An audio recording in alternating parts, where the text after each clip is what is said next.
Welcome. Welcome to another episode of See Your Tease. I'm Chris Rogers. And I am not Chris Rogers. I have been called the Willy Wonka of my generation. Have you? No. But my name is Tracy Shackelford. Yes, it is. That's true. Correct. You got one right. Yes. It's a streak. One in a row. Well, I mean, don't call it a comeback. Yeah. Right? No. No. You've been here for years. No, we'll get back to Willy Wonka shortly, folks. Yes, we will. Yeah, we will. Well, not shortly, but in a while. So we have another installment of our list for you today. Hells yeah, we do. Hopefully you did your homework. Did you? If you did, you Should we give him a gold star? you get a gold star.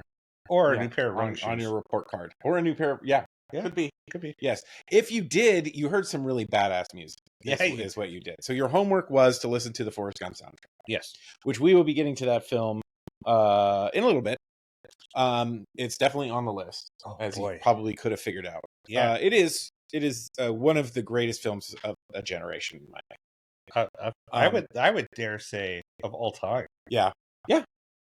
It's really good. So we have our drama list for you today. So just in case this is the first time you're listening, the list of movies that we have for you is a list of movies, not necessarily the top movies, although there are certainly many of these movies are top movies. Yes. It's not necessarily our favorite movies, although a lot of them are. Yes. This is a list of movies that you need to see if you want to be culturally literate. And if you want to be involved in the conversation, if the conversation shifts towards film history, or film influence on pop culture, these are the movies you need to see in order to be involved in that conversation. Yeah, you want to know why people are yelling Stella? Yeah, exactly. Or talking about Rosebud? Yes. Or Crying in the Wind? I don't know what that's for. I don't either. No, but there is that movie. Dare I say, might be the greatest Stephen King adaptation of all time. Yeah. Where Gone with the Wind? Yeah, no. Wow. Although I would totally watch that. I would Stephen King adaptation of Gone with the Wind. That would be so dark. Yes. It's kind of weird monster. From your lips to Stephen King's ears. Yeah, I was going to talk about Tim Robbins Crying in the Rain. But, yeah. That's definitely. Oh, you're typing on the list again, Chris. I'm the worst. He keeps pressing the talk to type button. Yeah. And he keeps adding a bunch of comments. I got to stop. Yeah. Okay, I'm going to stop touching it. Yeah, that's what she I'll said. have to scroll down a little bit. Did she? That's sad. That's unfortunate. Yeah. Okay. So this is our list. So this is the drama list, and actually the drama list is quite long. It's huge. And so that's what she said. Yeah, and and so we had to break it up into two. So we will be doing the first half of the drama list this week. This is part one. Now, what's a drama? So we've actually compiled combined several sort of sub genres of film. Mm-hmm. So like suspense, thriller, there's a few romance, not a lot, but there's a couple. Those types of, and then just straight up what you would consider just drama. Those are the movies that are on this list. So it's not the really rom-coms though, right? No. That would be comedies. And we're not talking about interpersonal relationships or anything, right? Not happy ones. Not that kind of drama. Yeah, no. Not the kind of that you get from having a house full of teenage girls. Girl dad. Sorry. Yeah. Okay, so why don't we get into it? Sure. All right. So our first movie on this, and these are in no particular order. They're in the order of that we thought of them. Yeah, mostly Chris thought about them. Well, but we both contributed. We did. So the first movie is The Right Stuff, which has huge influence. Does. We talked about this a little bit when we did the action adventure, and we talked about the sort of the ensemble action movie kind of thing. We talked about The Dirty Dozen and Magnificent Seven, and then most of the MCU movies. And this is that as well. Sure. So there's a huge cast of some great actors. Yes. And there's been a great deal of influence. Influence Top Gun. There's even a nod to this film in Captain Marvel. Yeah, there is. And so it's a really, really good movie if you're into, fighter pilot type movies, if you're into astronaut movies, if you're into just generally good acting. It's all about the history of the space program, the earliest part of the space program. Yep. But it's not just a bunch of guys flying planes and doing high fives while they're playing sweaty beach volleyball. What if it's football? It could be that too. Could be but it's also about their relationships with their families and kind of think of it as like the prequel to Apollo 13. Yeah. Kind of, but it happened way before. It did. So both chronologically in the movies, in movie time, but also when it was released. Anyway, go watch it. Yeah, definitely you should see that. The Right Stuff, absolutely you should see that. The next entry is just a whole bunch of movies. With a whole bunch of different leads. So many leads. And if you haven't figured it out yet, we're talking about James Bond. Yes. Who's your James Bond? I have a few, actually. Okay. But, I mean, my generational James Bond is Roger Moore. Okay. That is who I knew as James Bond. The first James Bond movie I ever saw in theaters was Moonraker. Okay. Which was his first. Okay. Which was his first movie. Roger Moore wanted to change the perception of James Bond when he started doing the movies. He was a pacifist. He was. Didn't like all the gun shooting and all of that. And he also wanted to kind of bring the sort of tongue-in-cheek, more funny aspects to it. And I think he was successful in that. Yeah. But, I mean, James Bond at the end of the day is a spy. No, without a doubt. Right? I don't think... You asked who was my James Bond. I don't think he was the best James Bond. No. And nor do I think that Sean Connery was the best James Bond. Sean Connery is my father's James Bond. But that James Bond was the womanizing... Yes. Almost to the point of misogyny. Yeah, very much so. Yeah. I think probably the best James Bond, definitely Timothy Dalton. I'm kidding. Wow. Totally okay, kidding. that was a turn I was not expecting. Yeah, well, I thought I'd throw you a speed bump there. No, absolutely, I'm kidding. I think Pierce Brosnan is probably the best James Bond. If my generation, he's my generational James Bond. Yeah, so, I think so. Yeah, and but I think he was the best James Bond. Now, I really enjoy Daniel Craig. Yeah, I think he's a good James Bond. I think he is a departure from the source material, but I think they've had to, depart from Ian Fleming. Obviously, it's been gone for quite some time. Well, the Daniel Craig one is supposed to be the kind of answer to the action adventure aspect of James Bond. Yeah. Right. Those movies are very different. They're not spy thrillers or things like that. I mean, they are still spy thrillers. Well, they're not very techy. No. There's a little bit of that, but not nearly enough, in my opinion. Yeah. And they're kind of reminiscent of like the Bourne series. Yeah, kind of gritty. Yeah. Absolutely. And I mean, the series has changed as society has changed, and I think that each iteration has been kind of a reflection of the society at the time. Yeah. I mean, if you go way back to George Lazenby, right? Mm-hmm. In the original, mm-hmm.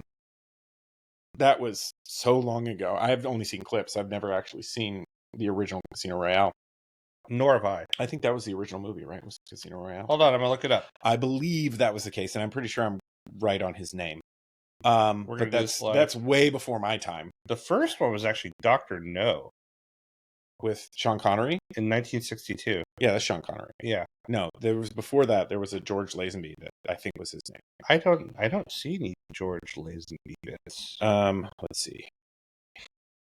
So this makes great radio. Folks. Yes, it does. Isn't this great, guys? Don't you like seeing, especially if you can watch us? Yeah.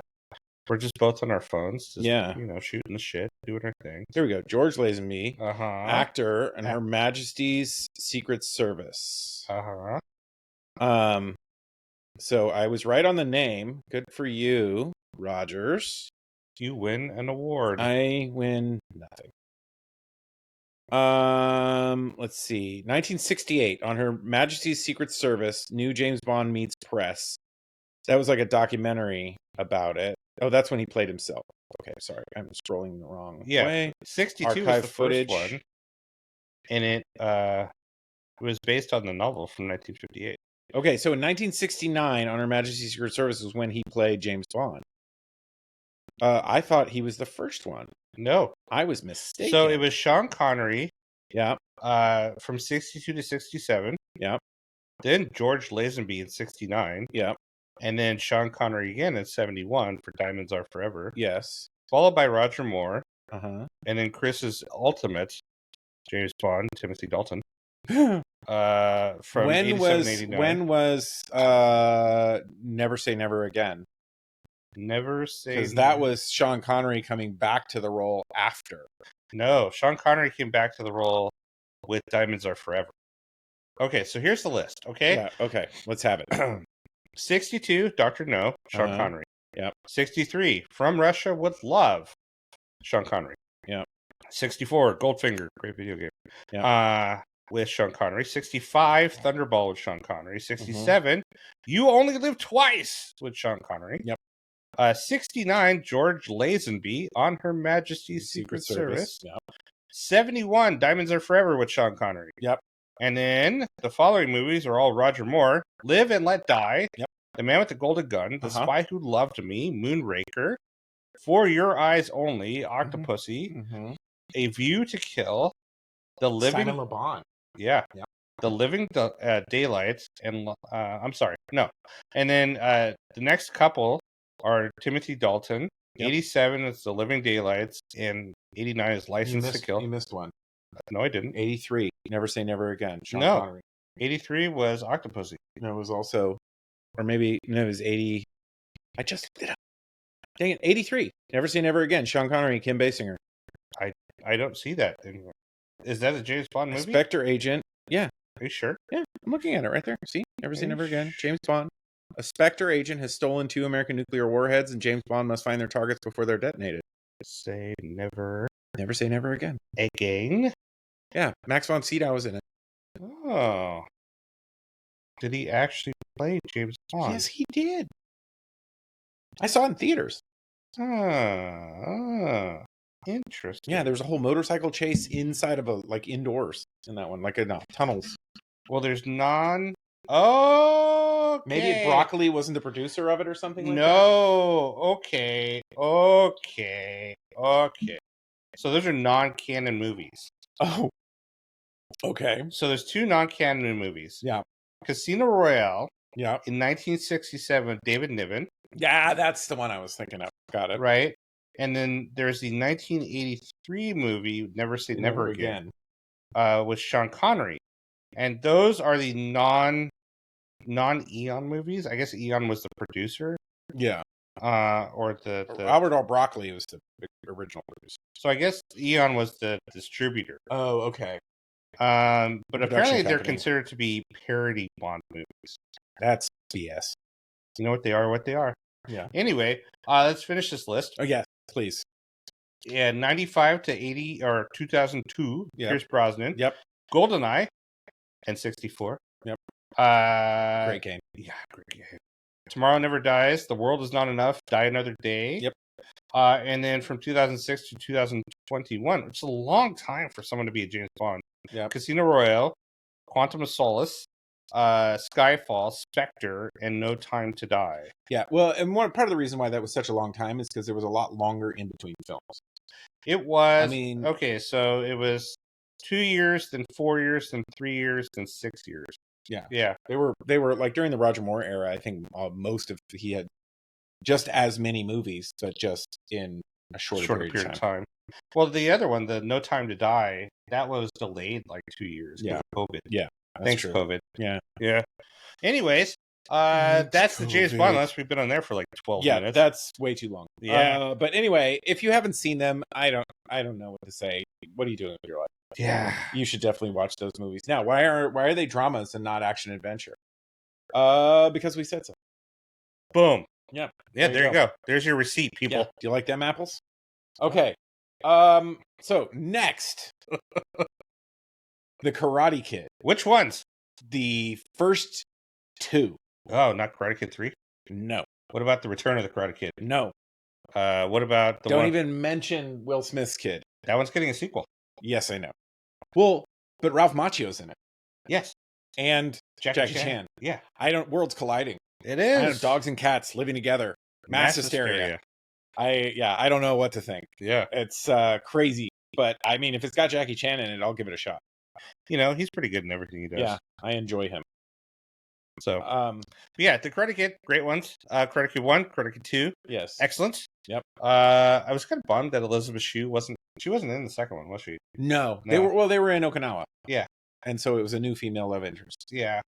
And I think they explained her not being in with like a line of dialogue or something, like she had dumped him or something like that. Of course she did. He was all bummed at the beginning because she dumped him. Yeah. Teenage age. And then he was like 30 in those movies. Yeah, he was way old. He is. The ironic thing is if you put us both in a room together, and I'm a pretty young looking guy for my age. I think I look younger than I am. Sure. I'm not going to say how old I am, but I'm older than this appears.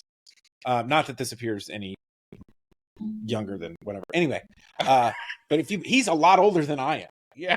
And you put us in a room together, and everyone would guess I was older than him. He just looks young. Yeah. Yeah. Yeah, he's. In My Cousin Vinny, he was like, wasn't he like 45 in that movie? He's pretty old. Yeah. And he was doing like a what was he? He was playing like a 23-year-old. Yeah, college student. Yeah, he was more could have been a professor. Yeah. So anyway, that's Karate Kid. Next, this movie, in retrospect, is problematic for some people.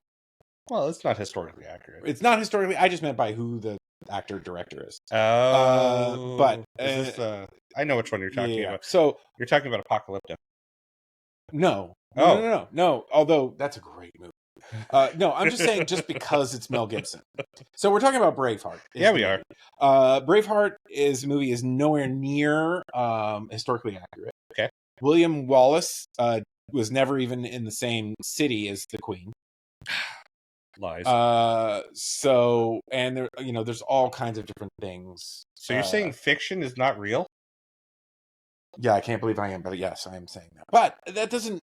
I guess the point that I'm trying to make is that it doesn't really affect my enjoyment of it. No, it's a historical epic. And it was a lot of fun. The problematic part of it was not that. I think just because of who he is and kind of what he's done in the past and some things, I try to separate the artist from the art. You are pretty good at that. And so I am able to, still enjoy a film for the sake of the film. There were there's hundreds and thousands of people that worked hard on this movie. Yeah. Maybe not thousands, but there's hundreds of people. There's a lot of that worked hard on this movie and deserve the credit for making a good film just because one guy had some pretty problematic things that he said. Yeah. So I guess what I'm saying is my enjoyment of this film is by no means an endorsement of anything that they do outside of the confines of the framing of the film. Thank you for clarifying that. Hold on. Oh, that's important. A spider on your sweater. Oh, nice. No, it's a fuzzy. Just a limp ball. Yeah. Yeah. That's what I used to call them. Balls. Yeah. So yeah, Braveheart, really good movie. It's fun to watch. Really well made. It is a long movie. It is well, at the time, it was an incredibly long movie. Yes. Now it's slightly above average in length. Look, it's 3 hours. Me too, but yeah. What? All right. That's where we're going today, folks. Yep. All right. But no, it's okay. So parts of this movie are a little bit of a slog to get through. They can't. It does drag in very small parts. Yes.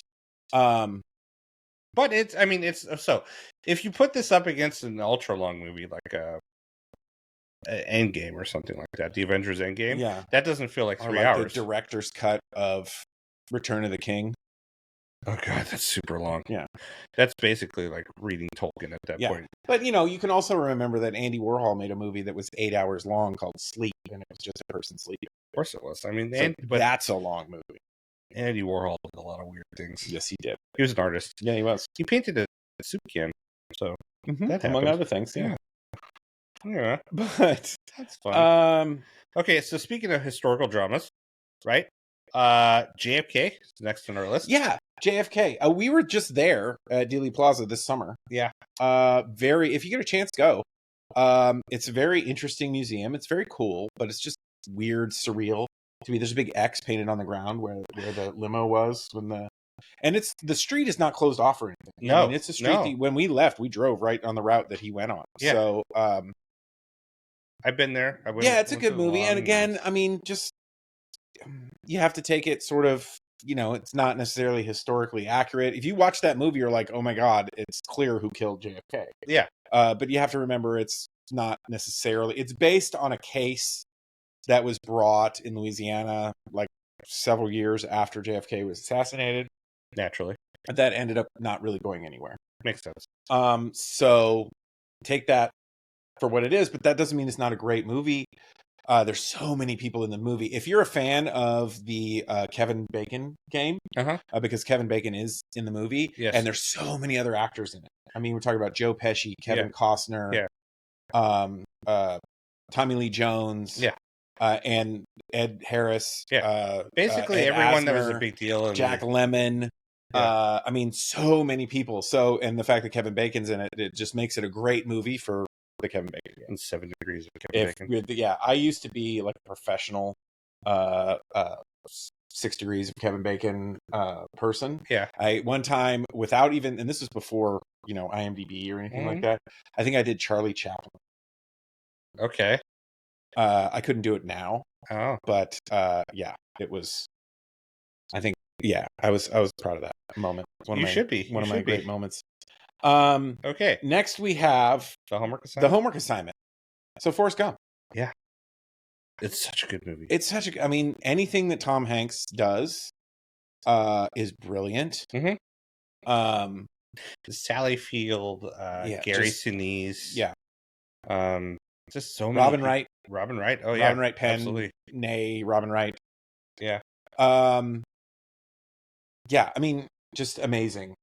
If there were ever a perfect film, this would be. It's in the argument. It's in the conversation, without a doubt. Yeah, it's absolutely in the conversation. It is a great movie. Yeah. If you haven't seen it, you must see this movie. This is in the. If somebody told me come up with a list of your top 5 absolute, you must see this movie if you're a human being. Yeah, that would definitely be on the list. I would agree. So it's not even about cultural. I mean, it is absolutely culturally relevant. Yeah. There are, I mean, how many times have you heard, life is like a box of chocolates, or but you ain't got no legs, Lieutenant Dan. I mean, people. Yeah.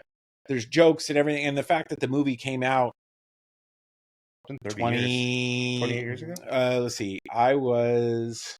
I'm going to look this up. It was 32 years ago. When did Forrest Gump come out? I'm thinking 91 or 92 is what I'm honest. July 6th, 1994. Oh, all right. So 30 years. 30 years ago next summer. So 29 years ago. Yeah. And the fact that it's still mentioned so much, it just gives you an idea. So absolutely belongs on the list 100%. Absolutely. Now this next one, I have to say, I only watch this while I'm eating fava beans. And a nice Chianti. Well, I'm not much of a Chianti guy, but sometimes I'll have a nice glass. Yeah. So we're talking about Silence of the Lambs. Yes. Wonderful movie. Yeah. Really well made. Yeah. Buffalo Bill still creeps me out. Yeah. Was she a great big fat person? Yeah, that's a pretty good impression of Buffalo Bill's frightening. Yeah, you like that? Yeah, and you get to sit next to me. Oh God. So at least I didn't do the other one. Oh yeah, thank you. But I mean, again, quotable, right? Very How many times have you heard people talk about putting lotion into baskets? Yeah. Anytime somebody, decides to do the ugly woman for their girlfriend, to impress their girlfriend, that's obviously a reference. Yeah. So, I absolutely great film. Yeah. Just makes your skin crawl. It really does, and it holds up really does. Yeah. Absolutely holds up really well. I mean, except for like the outfits they're wearing, a little dated. But other than that, but if you were gonna make a period piece, right, that took place during that time, that's exactly how you would dress. Yeah. You know what I'm saying? Yeah. So like you could say, oh, it was made this year, and if you didn't know the actors, and they're clearly younger than they are now, if you didn't know the actors and you would totally buy that it was made right now. Yeah. So it's really well done. Yeah. Next movie, Stand By Me. When you're Stephen not King. drunk? Yeah. Based on a Stephen King story. Short story. Yep. Just an amazing movie, especially if you are male that grew up in the age before internet. Obviously, the story takes place many, many decades before I was a kid. Yeah. But the experience of these boys was very similar to my own experience growing up. Yeah, I related to this movie a lot. Yeah, I mean, we didn't go find a body, but my friends and I packed up backpacks and went out into the woods and camped for a couple of days. And my parents were like, okay. I mean, Gen X, we were a pretty feral generation. Yeah. My parents were like, okay, have fun, don't get killed. Yeah. So there was, it was not too far off from experiences that I had. So it speaks to me in particular, and people who had a similar upbringing that I did. But it is absolutely an amazing film. Jerry O'Connell, Will Wheaton, River Phoenix, Corey Feldman. Yeah. And Kiefer Sutherland. Yeah. Yeah. And I mean, the cast of that movie is like, what, 10 people? Maybe. It's really small. The main four, right? Yeah. Which is 90% of the film. And then you have Kiefer Sutherland and like 3 of his friends. And then like the guy that is in the shop, right? That they go into. Oh, at the junkyard? Yeah. Or they take the bottles to trade them in or whatever. Yeah. And that's the entire cast. And then the body. But just an absolutely amazing film. Oh, I guess there's more people in the scene where he's telling the story about the fair. A lot of people. There's a crowd scene. The main cast. Main cast is 4 people. Oh, 90. Whoa. We may be experiencing technical difficulties. We may still be recording.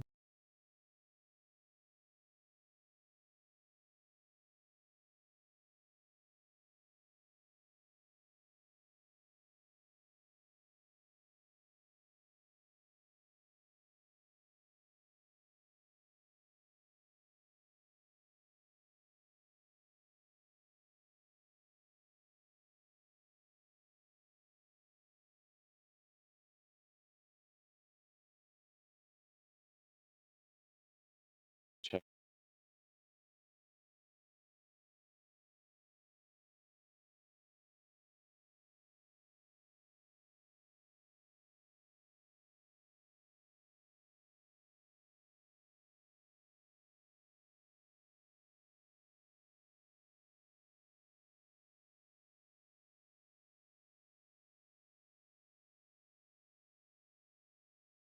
Yeah. Hey, so you may have lost us there for a second. Yeah, we're back. Luckily. Probably. Maybe. I don't know if we were ever here.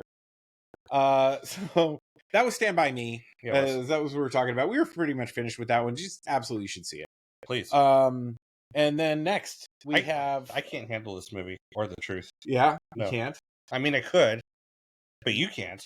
I definitely can't. No. And we're talking about A Few Good Men. Yes, we are. A very, very good movie. Courtroom drama. Again, quoted so much in other films and other things, and just a great movie. Tom Cruise, Jack Nicholson, Kiefer Sutherland. Again, he shows up a lot. He does. Well, I mean, he's a dramatic actor. Yeah, absolutely. Yeah. Great film. Great long time then. Absolutely, you should see it, please. And then next, another military movie. A lot of military movies in this list, or this part of the list anyway. Saving Private Ryan. Saving Ryan's Private. Different film. Are you sure? Different genre. Actually. Oh. Yeah. Not that it shouldn't have won just as many awards. I mean, there was a lot of penis in that one. Yeah. A lot of penis. Yeah. We're talking about Saving Private Ryan, however. Oh! I see what I did yes, there. Yeah, I mixed up the words. Yeah. Oh, my bad. You mixed those up. Just a little bit. Okay. This is the one with Matt Damon and Tom Hanks. Tom Hanks and was one of the Skarsgård in this movie? No, I don't believe it has Skarsgård. Had a lot of people. And Tom Sizemore. Oh, that's what R.I.P. Yeah. R.I.P. Yeah. He was in this movie before he went nuts, right? Yes. Yeah. Um, just a brilliant film. I would say the first 5-10 minutes of the film, some of the best.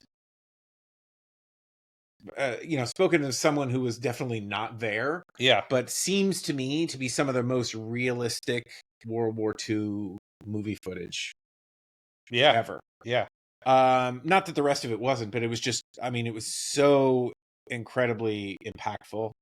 And I think this movie led to some other amazing things. The two series, the Band of Brothers and the Pacific, Yeah. Okay. So made by the same people. yeah. Yeah. Let me name this list of actors here. Yes, please do. If this were ever a school of acting, Yeah. oh, I mean, here it is, right? Yeah. Tom Hanks, Yep. Edward Burns, Uh-huh. Tom Sizemore, Yep. Jeremy Davies, Yep. a young Vin Diesel, Yes. Adam Goldberg, Uh-huh. Barry Pepper. Yes, who is in he's in a new show right now. He's killing it. Yeah. A very young Giovanni Ribisi. Yes, very, very young. Yeah. Matt Damon. Uh-huh. Dennis Farina. Yes. Ted Danson. Yes. Harv Presnell. Harv Presnell. I don't know who that is. Yeah. Bryan Cranston. I forgot Bryan Cranston was in this movie. Oh yeah. I had forgotten too. He was an officer in the War Department. Yep. Nathan Fillion. Mm-hmm. Believe it or not. Yep. Paul Giamatti. I mean, that guy's golden everything. Yeah. Ryan Hurst, Max Martini, and Leland Orser. And there was a whole bunch of side actors on top of it, too. Yeah. Nathan Fillion was the one who was who they thought was Private Ryan. Yeah, but he wasn't. And he wasn't. Yeah. He was the wrong Ryan. He had same last name, different Ryan. Yeah. Yeah. But I was like, holy cow, like. Yeah, no, it is an ensemble cast. Absolutely. Yeah. And just really, just incredibly casted, incredibly directed. Yeah. God. I mean, Spielberg, Tom Hanks. Yeah. And all of the other, as Chris says, all the other offshoots of this movie, the documentaries. It led to all of those other, the Pacific and Band of Brothers and so many other. Yeah. The success of this movie allowed for Pearl Harbor, I think, to be made. Yeah. And just an incredible film. Mm. If you're looking for a war movie that will keep you, if you've never seen it and you're looking for a war movie that will keep you from sleeping for at least the day that you watch it, this is the one you're looking for. Definitely that. It did bring back that whole gritty war drama. Epic. Yeah, epic war drama. Yeah, absolutely. I would say epic. Yeah. So, another one of those. Yep. Another one of those gritty war epics, Apocalypse Now. Yeah. Yeah. Based on a book. This one screwed me up. But very different from the book. Congo, different river. Yeah. This one is pretty crazy. And there is there's a documentary about this movie called Heart of Darkness. That is pretty amazing. Yeah. To watch. Yeah. But it's just Lawrence Fishburne, Martin Sheen. Yeah. Martin Sheen. That's a reference. Yeah. Nobody gets that reference. Yeah. Maybe it's just me. Very young. I think 19-year-old Lawrence Fishburne. Yeah. Was in this movie. Robert Duvall. Martin Sheen from the Goonies. Just Robert Duvall, just one of the most this movie was dark. Yeah, super dark. Super dark. Brando, brilliant. Yeah. As he is in everything. If you think Saving Ryan's Privates would keep you up for a long time, Apocalypse Now would keep you up. You may never sleep again. No. If you really get into it and allow yourself to really be pulled into the movie and just kind of, if you go down the Dennis Hopper route mean, I'd completely, for a second, I'd forgotten that he was in the film. Yeah. I was just sitting here remembering Robert Duvall's performance and the line where he's talking about napalm smells like victory. Yeah. And just the whole thing and just how, the whole movie is about in war, you can lose your humanity. Oh, yeah. Yeah. And it's an absolutely amazing film. I have not seen it in years, and now I'm going to have to go back and watch it, but it's got to hold up. I've got to believe it. Okay. Let's go on to something a little lighter. Yeah. The Dark Knight. Yeah. Okay. I mean, I guess it's based on a comic book, so kind of. That's so dark. Yeah, it really is. So dark. Dark Knight. So, I mean, really, you could. Yeah, I mean, this is why it's in dramas, right? Mm-hmm. It's in the drama list as opposed to the action adventure. Although I think we did put Batman and all of the Chris Nolan, Batman movies into the action adventure. But this one stands out. This one definitely stands out. Yeah. This is the Heath Ledger, Joker, just it's a very unique command Batman performance film. Level, amazing film. Yeah, I just hope that Hollywood starts doing more movies about Batman's origin story. We need more of that. We're done with that. No, I'm more. done. I'm done with the origin of Batman. I'd like to move on to past year one. We have one year two movie. Yeah, and I'd like to go into like a year three movie. Are you sure? Because I want to learn more about how Batman was made. I think we all know. I don't think we. I think we all know his mother's name was Martha. Why'd you say Martha? She was shot. Yeah. And you're killing Martha. Yeah. And her pearls scattered onto the ground. There were roses. Allegedly. It was outside of Deflator Mouse. Yes. We're all familiar. Look, I mean, they could do a TV show on this, maybe on Fox or the CW. You know, when I was a kid, there was like myself and like 5 guys knew the origin of Batman. Yeah. Well, and now you had the kooky Batman. Yeah. Adam West Batman. Yes. Bow, pow, bang, every boom. day when I got home from kindergarten, I watched reruns of that show. Not the original. I'm not that old, but so it was in syndication when I watched that and Get Smart and Gilligan's Island. Super campy. Yep, that was great. It was great. Yeah. Nothing like The Dark Knight, though. No. Okay. Yeah. Cool Hand Luke is up on our list. Yeah, Cool Hand Luke is amazing. It is a precursor to a lot of sort of, well, not the original. It's not the original, but one of the big, sort of the prison movies, chain gang type movies. Yeah. And it's one of Paul Newman's best, in my opinion. I would concur. It is an absolute great film. You should definitely watch it. Yes. Another prison movie that was probably before Cool Hand Luke is The Defiant Ones. Yes. This one led to other screen gems such as Fled. Oh yeah, with Lawrence Fishburne and Stephen Baldwin. Another Baldwin. Yeah, that was bad. But The Defiant Ones is a great movie. And especially when it was made, it was right in smack dab in the middle of sort of civil rights time. And to have a white prisoner and a black prisoner shackled together and they escape and they kind of deal with their racial biases and all of that stuff, just absolutely amazing. Definitely check it out. Yeah, it's an older film. You're gonna have to deal with the fact that it's in black and white and other things, but you should definitely watch it. Worth it in every way. Yeah. And now this is a hard left turn. We went to war movies and military movies and now we're talking about baseball. And prison movies, and now we're talking about baseball. Yeah. So Field of Dreams. Oh yeah. In a list of sports movies, this one has to be in the conversation. And I'm sure at one point we'll do a sports movie list. Theoretically, we could do just a baseball movie list. Yeah, we really could. Yeah. And actually, I think we've made a sports movie list. I mean, if Angels in the Outfield is not number one on that list, I don't know what is. Not Angels in the Outfield. Yeah. No, not when Gus, the movie about the donkey football kicker, is a thing. Angels in the Outfield just doesn't hold a candle. What about AirPaws?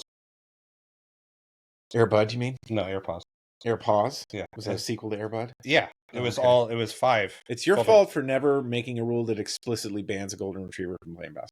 Amen. Anyway, Field of Dreams. Field of Dreams. I mean, if it's got James Earl Jones and Kevin Costner and Ray Liotta, R.I.P. Yeah, seriously. This movie has all the feels. It does. Yeah. And boys and their dads, just general love of the game. Yeah. I think this holds a special place for a father-son relationship. Oh, it's one of the big impactful father-son relationship. Yeah. Movies. It's great if you're a fan of drama, see it. If you're a fan of baseball, See it. see it. If you're a fan of life, Yeah. F it, see it. Yeah, see it. Yeah, Definitely. see it. If you're a fan of Kevin Costner, James Earl Jones, definitely should see it. This movie it has the feels, all of them. and it ends with the feels good, right? It does. It does. Which the movie with all the feels seems like they don't. Happy endings are kind of out of style these days. Yeah, yeah. And so it's nice to have one that does, and it holds up. It really does. It does. It's a good movie. Yeah. Next, we have the Thelma and the Louise. Did you say the Thelma and the Louise? Yes, I did. Thelma and Louise. Oh, with Brad Pitt? Yeah, young Brad Pitt. Young Brad Pitt. Gina Davis. Young-ish Gina Davis and Susan Sarandon. Yeah. Yeah. It's a fun movie that has a lot of feels. Mm-hmm. It is very sort of, at the same time as being women empowering, it is also kind of like we have a long way to go. Yeah, life hasn't really changed since that movie came out. Not as much as it should have. Yeah. But it is iconic, and it's been referenced in countless movies. That whole last scene where they're jumping over the Grand Canyon in the Spoilers for a movie that's you can't spoil a movie that's 40 years old, Chris. Okay, I mean, you can. They die at the end of the movie, people. They may or may not. We don't know. There's no sequel. No, but you don't know. They may have survived. God damn it, Chris. You don't know. You don't know. There's not like there's a post-credit. Is there a post-credit scene I don't know about? It pauses. It pauses. Now I know how you feel. You turned it around on me. Yeah. Yeah. Uh-huh. Yeah. There you go. Yeah. You like apples? Nope. Nope. Okay. Okay. Let's go back into the gritty crime dramas. Yes. With the Untouchables. Yeah, a lot of Kevin Costner this week. You kind of have to. Yeah, well, he's a great dramatic actor. He's the king of the dramas. Yeah. King of the dramas. The Untouchables, Sean Connery, not his first time appearing on even this week's list. No. And another ensemble. Yes. Cast movie. Yes. And Anthony LaPaglia. Oh yeah. No, not Anthony LaPaglia. That's not Anthony LaPaglia. It's Andy Garcia. Sorry. Oh, that's a different. Andy Garcia. Guy. Yeah. Yeah. Just somebody, and De Niro. Okay, I'll go. Iconic performance by De Niro. And ironically, connection with the last movie. Probably why it came up next when I was thinking of the movies. Baseball. Yeah. If you have seen The Untouchables, you get the baseball reference. Yeah. If you haven't, then you should see it, and then you will get the baseball reference. Yeah, this one's I wouldn't call it fun, but it's an interesting film. Mm-hmm. It's worth your time.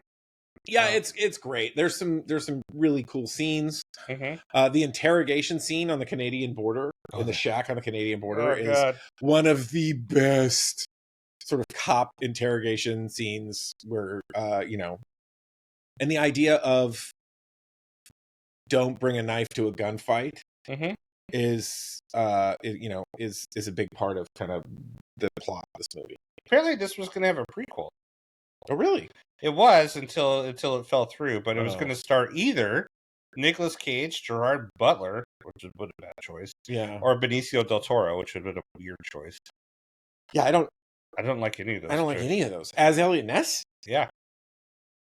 Yeah, I don't see it. Anyway, okay. Speaking of two men who love each other. Yes. Brokeback Mountain. Yes. Yeah.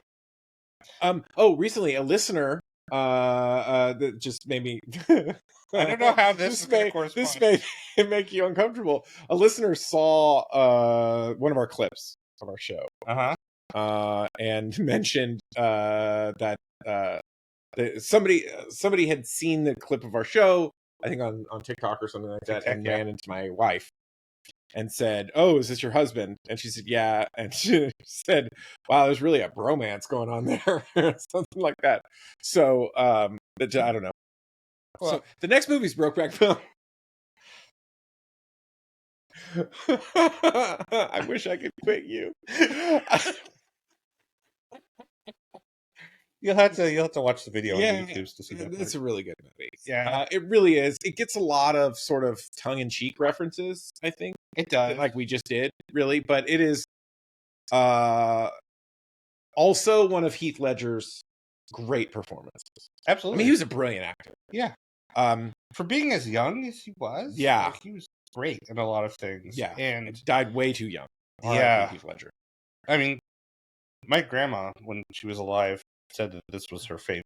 Yeah. Brokeback Mountain, which I found interesting.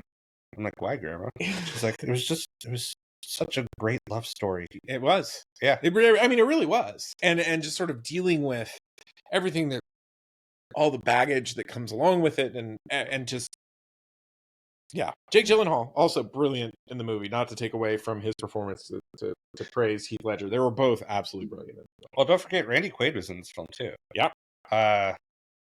And I remember seeing a story or something like that where he said he was bamboozled into this role or something. I think he felt like he needed to explain why he was in this movie, because he I don't know, had some problems with some of the issues that the movie brought up. Maybe, I don't know, but that's sad to me that he felt like he needed to explain it away. It was the idea of masculinity and homosexuality and the kind of gender lifestyle and things of that nature. Those kind of took weird turns. Yeah. But it's worth the time to watch. It is absolutely. And I mean, his character was not the nicest guy. No, he was a prick. Yeah, so maybe that's what he was. What's the saying? Fiction is not far removed from. Yeah, I something? mean, I there's there's truth in art. That's what I was looking for. Thank you. Yeah, I'm terrible at. So something. Yeah. Anyways, speaking of 24-hour love stories, yes, Titanic. Yeah, Titanic. Oh, sorry, wrong emphasis. Yeah, you put the wrong emphasis on the wrong syllable. Yeah. Mike Myers. Yeah. So this whole movie takes place in the span of like a few days. Yeah, just a few days. days. Yeah. Titanic is the film. Yeah, I mean, talking about epic drama. Yeah. I went into the movie. I remember seeing it. Some friends of mine were like, "Hey, let's go see it." I saw it in theaters. Yeah, I saw it twice in theaters. Yeah, actually. And friends of mine were, "Let's go see it," and I was like, I think I know how it's going to end. And I kind of went into it sort of a little bit like not. I was not optimistic. You were closed-minded. I was closed-minded. I really was. Yeah. And I was closed-minded, but I enjoyed it. It was a good movie. I mean, I look back at it, and there's been, you can pick it apart and say there was totally room on the door and a lot of things about it. They are currently, aren't they working on a sequel? How the fuck do you make a sequel of the Titanic? The ship went down, people.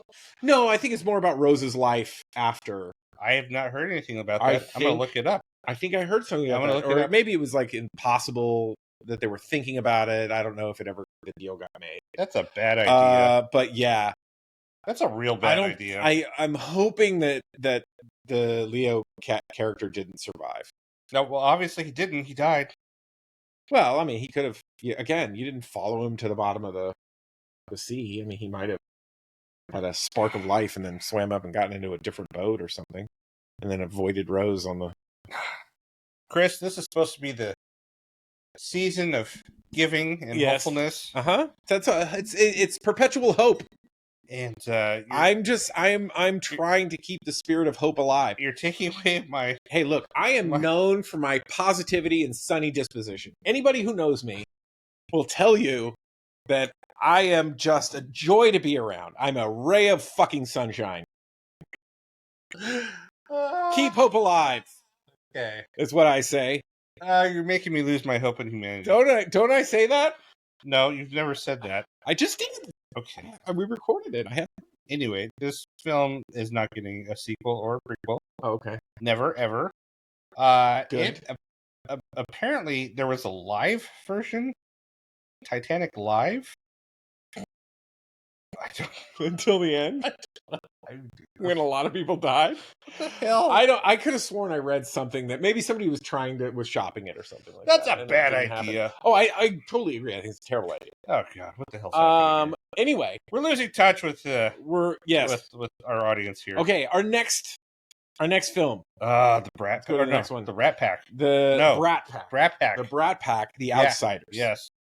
The Outsiders is a great movie. Had everywhere. Based on a good book, a great book. I really like the book. I like the book. I don't know if I call it great. Very good. Yeah, I would say very good. And yeah, it was really, really well done. Yeah. It was interesting. They do the book at my school. The English teachers teach the book at my school. Really? Yeah, they do. And I overheard. I was somewhere and I overheard a teacher talking to some kids. It was not the teacher of the class. It was like another teacher. Sure. And a kid asked the teacher and said, so like are the greasers the gangbangers and the socias are the goody goodies or something like that. And I basically I was like in the other side of the room or something like that. I was like, no. And they all kind of turned around. Like, aren't you a science teacher? And I was like, yeah, but I've read a book and seen the movie. But yeah, it's really kind of I mean, this is almost to the point of being a trope, right? Where it's like the bad guys are the good guys and the good guys are the bad guys. Yeah. Sort of society. Yeah. And yeah, just a really good movie and a really good performance by a lot of the people that we've mentioned a lot, right? Yeah. So there's Emilio Estevez and Patrick Swayze and Ralph Macchio, second time on today's list. Yeah. And C. Thomas Howell. Yes. And so many amazing actors. Yeah. Just it had everyone from the Tom Brad Cruise, Pack generation. Yeah. Matt Dillon. Yeah. And just a Rob Lowe. Yeah. Just a great film, ensemble cast. This was sort of the 80s answer to the Rat Pack, right? Which is why they were called the Brat Pack. Yeah. And made so many movies. And this is one of the few Brat Pack movies that wasn't written by John Hughes. That was weird. But it's really good. And I watched it recently and it holds up. It does hold up really well. It does hold up. And if you haven't seen it, you should definitely check it out. Speaking of porn. Where are we? I don't know. Okay. Boogie Nights. Boogie Nights. I gotta say, if I had a favorite movie on this list, Boogie Nights might be up there for me. It's a really well done movie. Like William H. Macy is incredible, ridiculous in this movie. He really was very good, and so was Philip Seymour Hoffman. Yes, was such another way too young. Gone way too young. Yeah. Just an incredible John C. Reilly performance. Young John C. Reilly. Yeah. Which is great. Yeah. Mark Wahlberg obviously was the star. And I mean Burt Reynolds. Yeah. Out of nowhere was brilliant in this film. Well, this Don Cheadle. Yeah. This movie reignited Burt Reynolds' career. Yeah. 100%. Yeah, it really did, because he had I'm gonna do it. He had petered out. Yeah, mid 80s to like the late 90s. Back in. Yeah. And then he petered back in. I see what you did there. Yeah, with this movie. Yeah. And you know what? It's set in the 70s. It's clearly set in the 70s. It's loosely based. 70s and 80s. 70s and 80s. It's kind of a long. Loosely based on John Holmes. John Holmes, thank you. Yeah. I remember when he died. Do you? Yeah. The football coaches at my high school went out and put the flags off mast the day he died.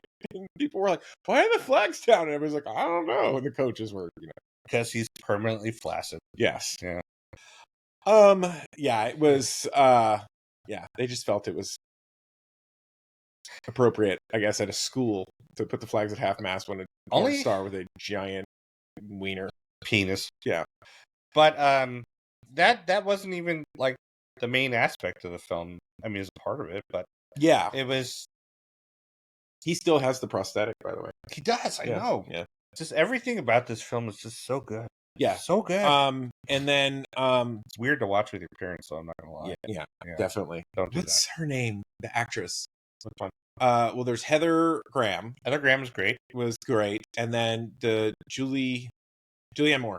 Julianne Moore was just the depth that the in a film that could easily have been kind of a surface level film, right? Yeah. Where it's just the depth of emotion that these characters bring. And everyone, William H. Macy's character, and I mean, obviously the leads, but all of the sort of tertiary, the background characters, that were, and just sort of everything that they go through. And like Don Cheadle, right, is this sort of extra almost background level character, and was able to bring this amazing emotional depth to the character. Was really absolutely amazing. And to think that he was a Skrull the whole time. You know, fuck you, Chris. You know? I hate that show. Yeah. If there were ever a show that I actually had a whole debate in my head about whether or not to make that joke. You know, you could make the joke. I respect it. Yeah. But still, I give you a great big F you. Yeah, I deserve it. You know, I do. It's fair. I deserve it. But don't watch The Secret Invasion, folks. No. Do it. Anyways, okay. So we do have one new movie. Yes. To add to this list. That is a very new movie, but it has already been referenced so many times. Oh yeah, yeah.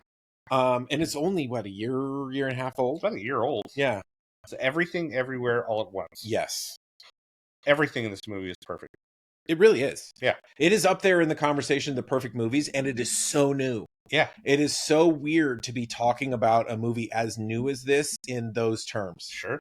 I mean, there's a reason why it won so many awards. Yeah. Right? It's just a brilliant movie. And other than Jamie Lee Curtis, none of the actors are... I mean, Michelle Yeoh, who's really the star, has been around forever. Yeah. But not a lot of opportunity to sort of... She didn't get a lot of leading strut roles. her stuff as an actress. Yeah. I always enjoyed her, going back to James Bond. Mm-hmm. This is not her first time on today's list even. No. Crouching Tiger. Yeah. I mean, she's done some great films, and she's been amazing in them, but not movies that really allowed her, other than Crouching Tiger. Crouching Tiger, Hidden Dragon, which we will be talking about in the next installment of the drama list. Absolutely. But other than that, she, at least that I have seen, she's done a lot of foreign to us movies, domestic for her, obviously, that I have not seen. But I have not seen her really strut her stuff, to really show her chops. Yeah. And she's got them. Oh yeah, she does. She absolutely has them. Yeah. And just a brilliant Ki Young Kwan. Yeah. Just everyone. Everyone is amazing, and that's why this movie definitely deserves to be on this list. Not only is it an amazing film, but is it part of the conversation, but it has already influenced other art, right? Which is phenomenal, considering it's not even it's a how year new old. it is. Yeah. Right. I mean, even as much as there was influence from that movie, not just in casting, but in just references and things to Loki. Which is also brilliantly done, by the way. And Ki Young Kwan being in both of those. But that's not the only reference to it. I think at a time when the audience was, I think, beginning to get a little bit of sort of multiverse fatigue. Sure. To have this movie be so successful and so well received, and almost pave the way for more multiverse, right? Because we had Across the Spider-Verse come out. Well, everyone's doing a multiverse movie now. Well, yeah, but I mean, it was to the point where so many people were doing them that everyone was kind of like, oh, this is, almost becoming a trope. Yeah, there's multiverse. And then this came out and it did so well and was so amazing that I think it allowed for more. It was different. If it had flopped, I think that would have been it for multiverse. Probably. I mean, Spider-Verse was already going to come out regardless, because it was not too long after this one. But it's worth it. Absolutely brilliant film. Okay. So that does it for part one of the drama list. Amen. We'll get to your homework for next week's episode in just a minute. But before we get in any further, I want to talk to you about the conversation that we're having. We really like for you to be part of the conversation. Please. We are, we know that there's a lot of you listening. and we want to hear from you. How do you like it? We're getting positive feedback, but not really constructive positive feedback. Chris wants you to critique the shit out of us. I really would. Yeah. I really would. So, we're getting a lot of thumbs up type action, Yeah. but not a lot of this is what I'd like to see. So, if you want us to keep going like we're going, then that's what we're going to do. But if there's something that you're not seeing or hearing that you would like to, we want to hear about it. And the best way to get hold of us, really, there's lots of ways. Yeah. You can find us on the Instagrams. Yeah. At CYOURTSPOD. Yes. At CRTspod. Mm-hmm. And on TikTok. Yeah. The same handle. You can go to our website. Yeah. Which is crtspod.com. Yes. We have a Facebook page, although not a lot of traffic on there. We haven't really been promoting it very much, but there is a page on Facebook. It's kind of on purpose. Yeah, it's, you don't love Facebook. And I mean, you can email us, crtspod@gmail.com. We could set up a Discord server. We could. Is that something you guys want? Let us know. We can do it. So let us know and follow us on those things. Give us a like. You can just comments on, and we're on YouTube. If you're listening to us on the podcast, we are on YouTube. If you've never seen us before and you would like to, I'm sorry. Yeah, but yeah, we're on YouTube. Fits. It's we're still working on the studio, so it's a little bit not what it's going to be, but it'll be great. It's getting better. Look, 2024 is going to be a monster year for CRT's Pod. It is. It's going to be a big year. This is our year. Yeah. You know why? Because I'm planning on quitting my job. All right.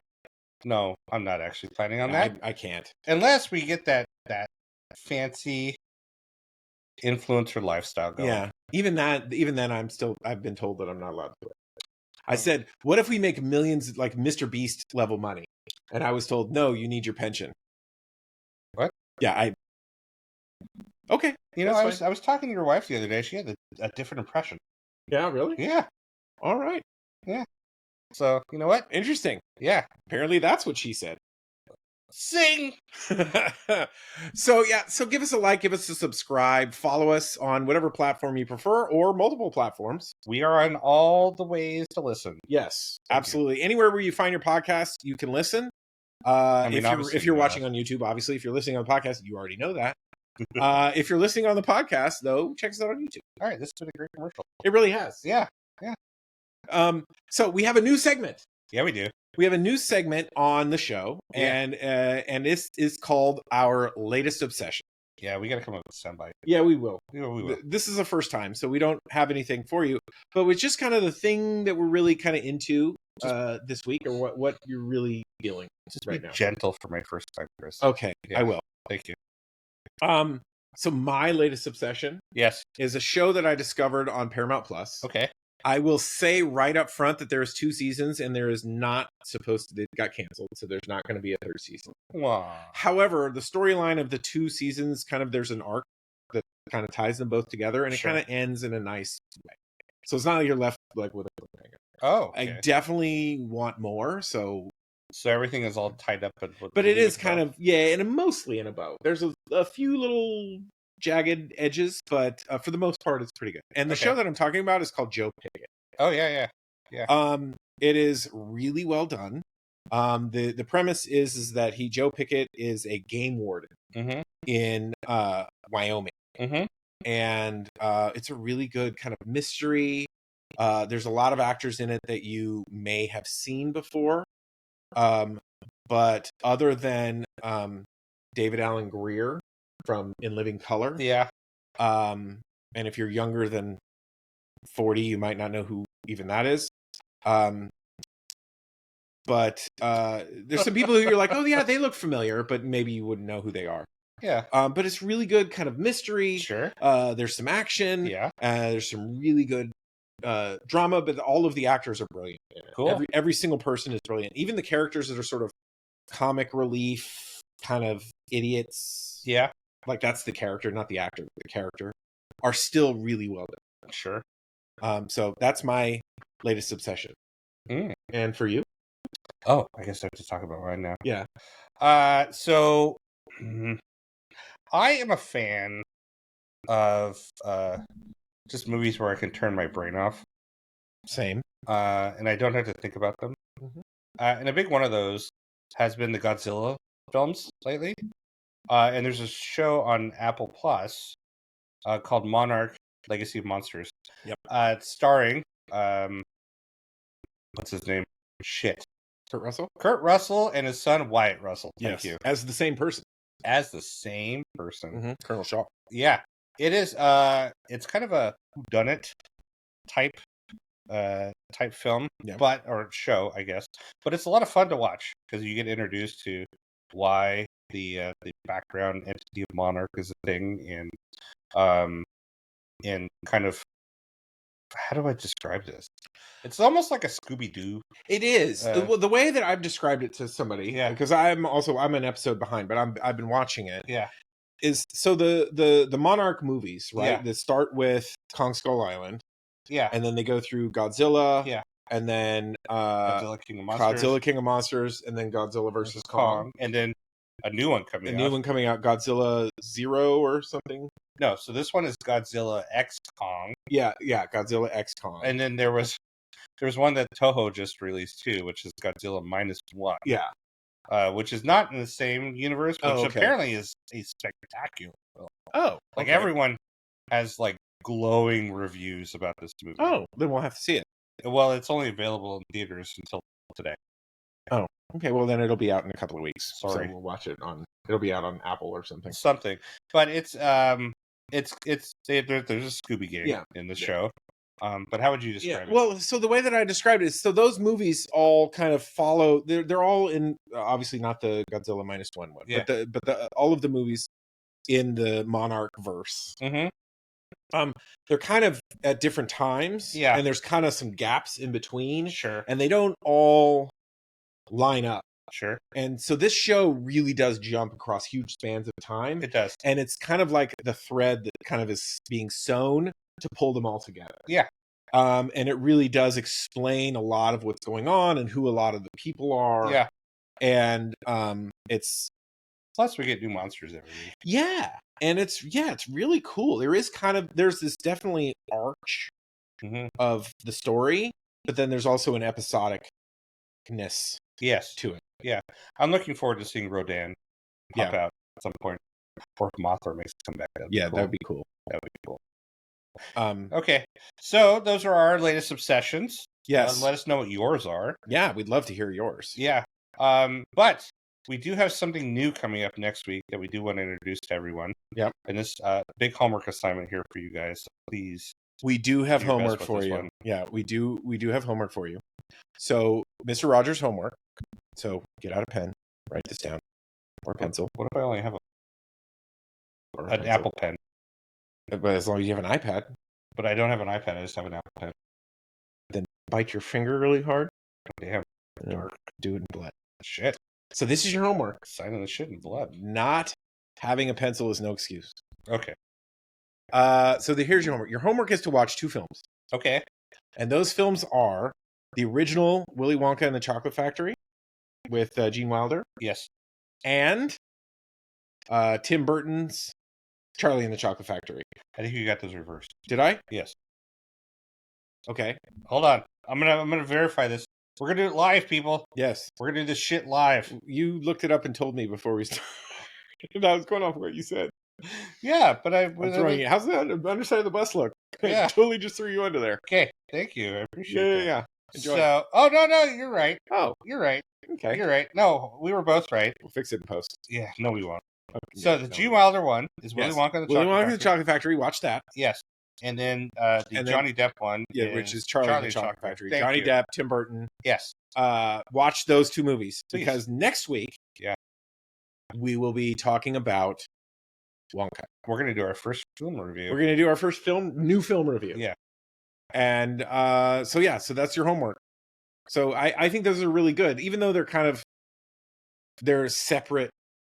They're not sequels by any means. Oh, no. Not at all. But they're sort of separate takes on the same source material. Yeah. Yeah. The Roald Dahl books. Yeah. Who stars again in the new Wonka film? Timothée Chalamet. You have to whisper when you say it. You do. Yeah. Otherwise, you're mispronouncing it. And you're not giving him the proper gravitas. The reviews have been great so far. Yeah. I'm really interested to see what this take looks like. It apparently is going to be a musical-ish. I think there might be some musical. I don't know that the whole thing is like a musical. Yeah. But it is definitely musical-y. Well, you got Hugh Grant as an Oompa Loomper. Yes. Who is kind of enjoying a little bit of a resurgence. I was just gonna say that. Yeah, he's having a moment right now, and doing no small part to Dungeons and Dragons. I would think so. Yeah. Let's make that movie keep going, people. Yes, keep it up, please. If you haven't done that homework, go back and you can. I will accept late work. Full credit, by the way. For full credit. Full credit. Yes. Yeah. This isn't like my actual classroom. No. Full credit for late work. Go back and watch Dungeons and Dragons, please. And then write a letter to the studio asking for a sequel. Yeah. Handwritten note. Yes. If you know how to handwrite. Yeah, just don't put any white powder in the envelope because they don't respond well when you do it. God damn, that's dark. Yeah. That's really dark. Well, I was thinking like baby powder. Oh. But don't. Unless it might be cocaine. I mean, they might take that as a bribe. Could be. Don't do that. No. Definitely don't do that. It's not the 80s. No. No. So I don't know where. That was kind of a weird tangent. That bird is trodden, having trouble walking. Yeah. But yeah, so watch those two movies, please, because we're gonna talk about Wonka next week. Yeah, we are. I'm really looking forward to this. Yeah, film. So get yourself a chocolate fountain and some fizzy lifting drinks. Man, and an everlasting gobstopper. I'm gonna have all the chocolate bars. I'm gonna have to find all the Wonka bars while we go watch this movie. I'm gonna enjoy some nice sugar-free chocolate. Careful with that; I'll give you the shits. Yeah, well, yeah. Either that or the opposite. Yeah. Well, yeah. I don't mean it makes you throw up. I mean it. Like, yeah. No, I hear you. You don't go. Yeah. No, you get the constipation. Yes. Who knows? We'll see. We'll find out together. No, we won't. Okay. Enough of our weird poop talk at the end. We gotta figure out a better way to close an episode. All right, bye guys. Okay, bye. We got some TikToks out of it, I guess. Yeah. Oh, that was our longest one. Was it really? How long was it?